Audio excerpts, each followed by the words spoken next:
Jokowi adalah aktor di balik abolisi dan amnesti Tom Lembong dan Hasto Kristianto. Kalian pasti akan tercengang melihat fakta yang akan saya beberkan.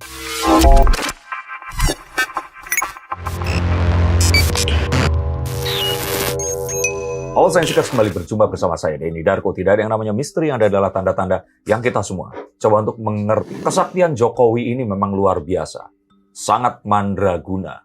Dialah yang ada di belakang semua yang terjadi. Sayangnya banyak orang yang menganggap bahwa ini adalah kejatuhan Jokowi saat Prabowo dianggap telah berpihak dengan musuh-musuh Jokowi. Tapi ingin saya tegaskan bahwa kemenangan yang paling besar adalah saat membiarkan musuh kita melihat kita kalah. Abolisi dan amnesti, abolisi untuk Tom Lembong dan juga amnesti untuk Hasto Kristianto yang mana sudah kembali ke pelukan Eyang Mega.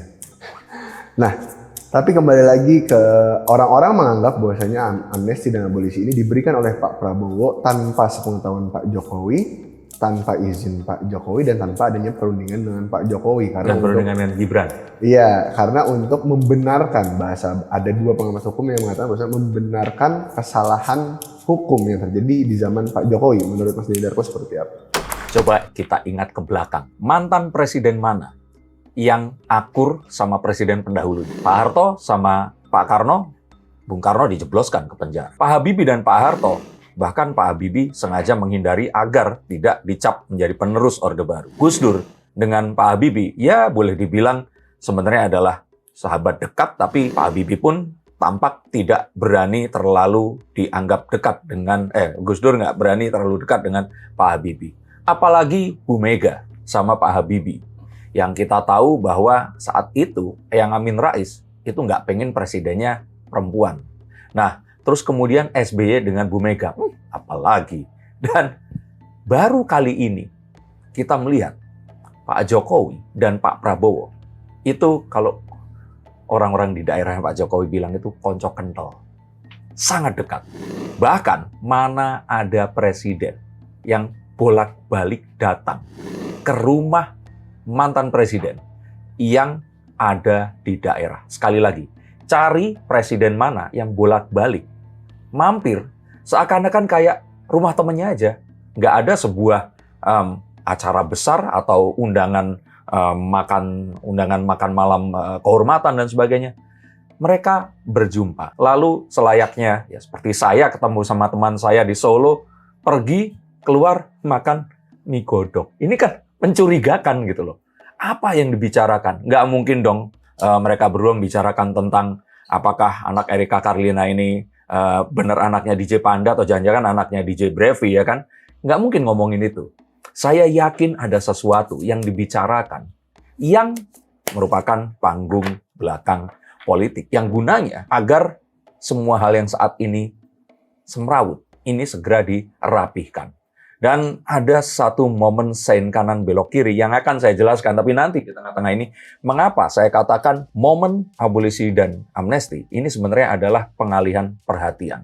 Seperti seorang pesulap, saat satu trik dilakukan di tangan kanan, tangan kiri mempersiapkan trik yang berikutnya. Nanti saya akan bongkar, tapi kita langsung akan tahu bahwa Pak Jokowi jelas ada di balik ini. Berarti termasuk ke amnesti dan abolisi yang terjadi ini juga ide besarnya Pak Jokowi atau seperti apa dari kata Mas Denny Darko? Kita akan tahu bahwa, dan saya sudah jelaskan di konten sebelumnya, DNA rekonsiliasi ini berasal dan diawali di era Pak Jokowi. Bagaimana pembangunan ini nggak harus diriset ulang dan dilanjutkan kembali. Sesuatu yang Ko Ahok ini sempat sampaikan bahwa di situ salah satu wawancara, saya lupa diwawancara dengan seorang jurnalis juga yang wajahnya seperti bule atau orang Arab ya, keturunan Arab ya. Dia katakan Pak Ahok ini kecewa melihat Pak Jokowi lebih memilih Pak Prabowo karena jika Pak Jokowi ingin melanjutkan maka seharusnya dia sama Ganjar Pranowo.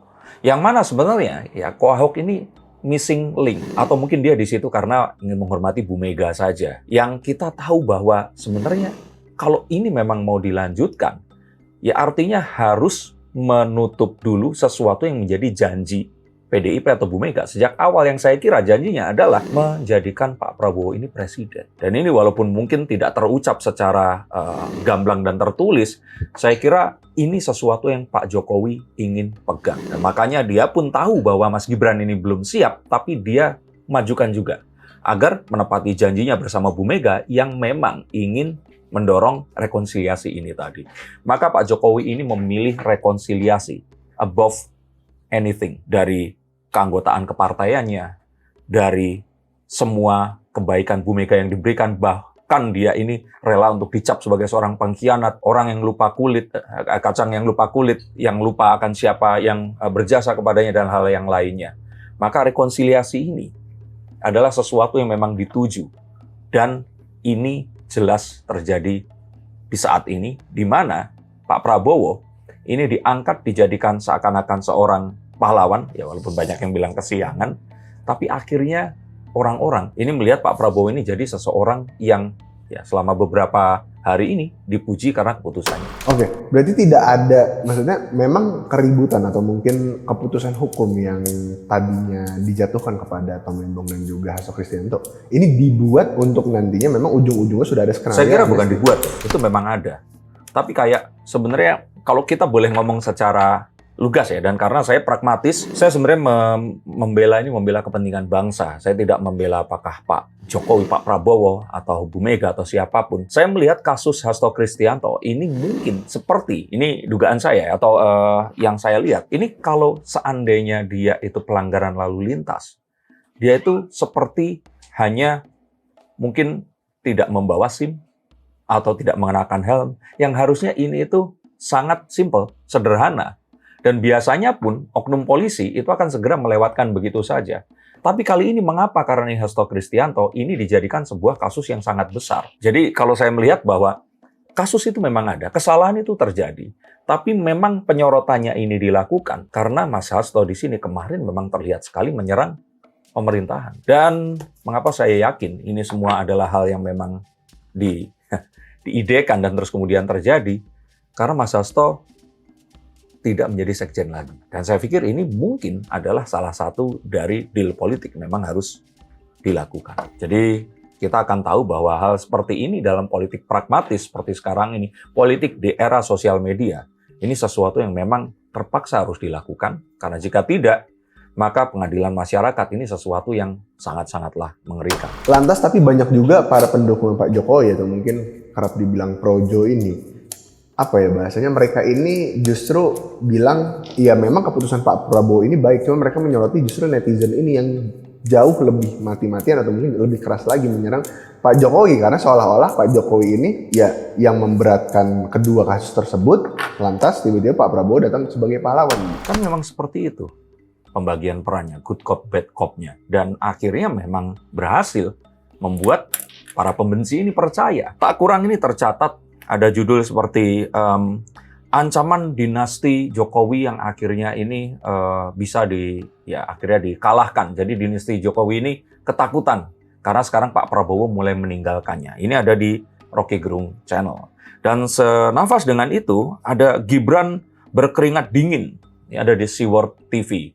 Melihat bahwa ya Gibran ini nggak diajak dalam pemutusan amnesti dan abolisi. Sepertinya seperti itu.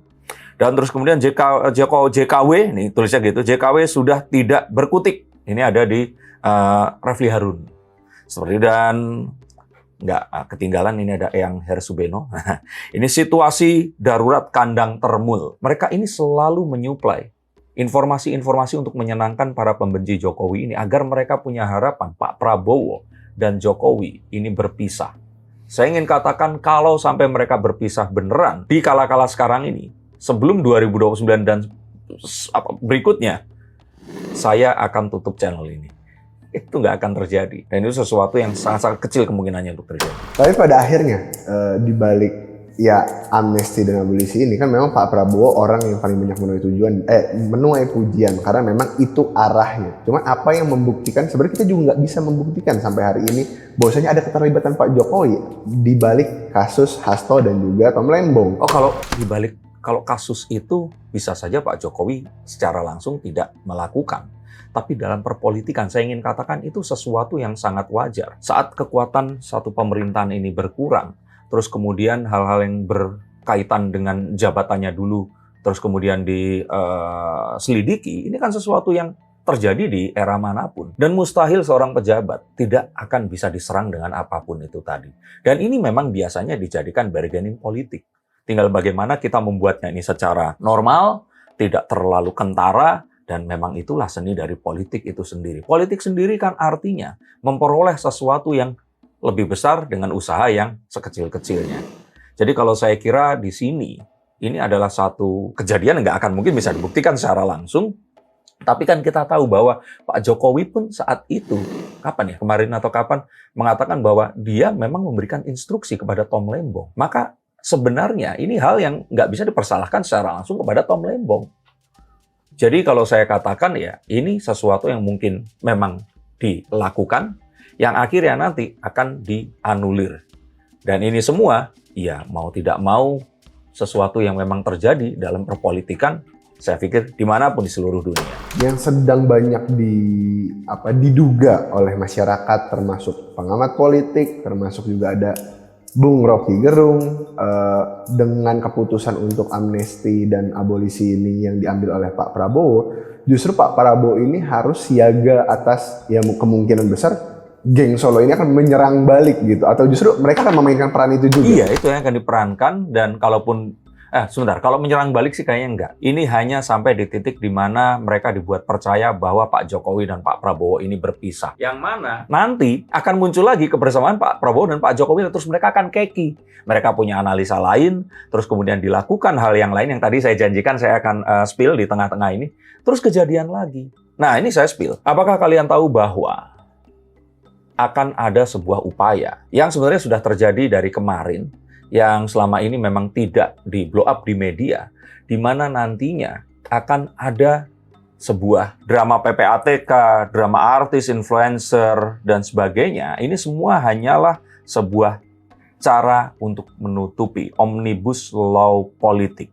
Sehingga kalau ini lolos pemilu 2029 adalah formalitas belaka. Dan Pak Prabowo ini sudah pasti akan jadi pemenangnya. Jadi yang pertama di sini adalah ambang batas parlemen itu mau dinaikkan. Jadi nanti partai-partai kecil itu nggak akan bisa ikutan party di sana. Bukan sama Erika Carlina ya. Dan sistem proporsional terbuka ini bisa dihapuskan. Artinya apa? Partai kecil yang calon independen susah masuk. Yang bisa bertarung cuma partai besar dan dinasti politik. Dan terus kemudian pilkada langsung ini bisa saja akan dihapus. Sehingga wakil rakyat pemimpin daerah ini akan dipilih oleh DPR seperti dahulu. Dan DPRD dikuasai partai besar dan bukan rakyat yang memiliki representatif di dalamnya.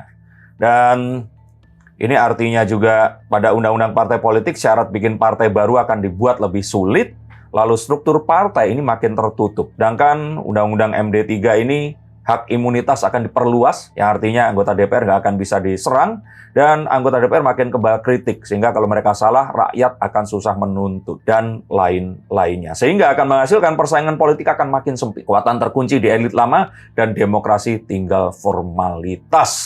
Apakah saya setuju? Saya setuju aja. Karena apa? Demokrasi di Indonesia ini nggak bisa menganut demokrasi seperti di dunia barat, terus kemudian dibawa dan plek-ketiplek dilakukan di sini. Kita memang perlu untuk bisa diatur dulu sebelum kita bisa berdemokrasi. Dan kalau boleh saya katakan di sini, disamakan dulu pikirannya nation interest-nya apa, baru kita akan berdemokrasi. Kasus amnesti dan abolisi ini, kan ini juga memang cukup besar dan justru sekarang banyak orang yang menyerang Pak Jokowi kembali lagi ya. Itu tujuannya. Itu tujuannya. Nah, tapi kalau kita bilang, ini kalau untuk menutupi omnibus law politik itu, berarti kan ini memerlukan cukup publicity stunt-nya bukan cuma ini aja. Oh iya dong. Nanti di bulan September akan ada sesuatu lagi. Dan ini memang adalah sebuah cara untuk berpolitik di era sosial media, di mana masyarakat akan diberikan apa yang membuat mereka ini akan memberikan atensi. Sehingga mereka tidak akan memberikan kritik di tempat yang memang krusial ini tadi. Dan saya setuju, karena nggak semua orang memang bisa memberikan kritik yang memang harus didengar dan dilaksanakan. Sama seperti kemarin saat bendera One Piece itu dikibarkan, saya setuju jika ternyata tidak ada sebuah tunggangan di sana. Tapi jika ternyata ini ditakutkan menjadi sebuah gerakan massal yang terus malah akan membuat pemerintah ini diserang, pemerintah memiliki hak untuk melarang. Dan saya setuju juga. Jadi kalau saya pikir di sini, berpolitik di era sosial media, itu tidak bisa menggunakan cara berpolitik seperti di era bahkan 5-10 tahun sebelumnya. Satu lagi, kalaupun memang ini pada akhirnya cuman publicity stunt yang memang sudah dibuat skenarionya untuk dibuat dengan sebegitu besarnya dan pada akhirnya diampuni gitu. Tapi kenapa Mas Denny Darko begitu yakin, dan tadi juga menyebutkan bahwasanya saya yakin karena juga Mas Hasto ini nggak jadi sekjen partai lagi. Oke, karena jika Pak Hasto ini menjadi sekjen lagi, maka apa yang akan dikatakan dan dilakukan ini akan diperbandingkan dengan apa yang dikatakan dan dilakukan dulu yang membuat dia ini diperkarakan. Nah, kalau dia akan tetap menjadi sekjen, saat dia akan galak, maka dia akan terancam lagi. Tapi kalau terus kemudian dia menjadi jinak, maka orang akan mempertanyakan, lah kan bener kan dia kayaknya dilepasin karena dia akhirnya setuju dengan apa yang harus dilakukan untuk tidak mengkritik Jokowi dan kedekatan Jokowi dengan Prabowo. Maka itu akan dijadikan sebuah indikator. Nah, makanya ini terus kemudian digantikan dengan yang lain. Dan kita langsung akan tahu bahwa ini semua nggak akan segalak dulu karena ketua bagian pemenangan pemilu ini diduduki oleh tak lain dan tak bukan politikus PDIP favorit semua kalangan, Bambang Wuryanto atau Bambang Pacul. Yang mana kita tahu dia adalah seorang yang pragmatis, dia seseorang yang blokosuto kalau orang Jawa bilang seperti itu, dan kita tahu dia ini nggak terlalu frontal menyerang pemerintah. Dia ini Jawa sejati yang mungkin akan bisa berhadapan dengan cara-cara Jawa, si Raja Jawa.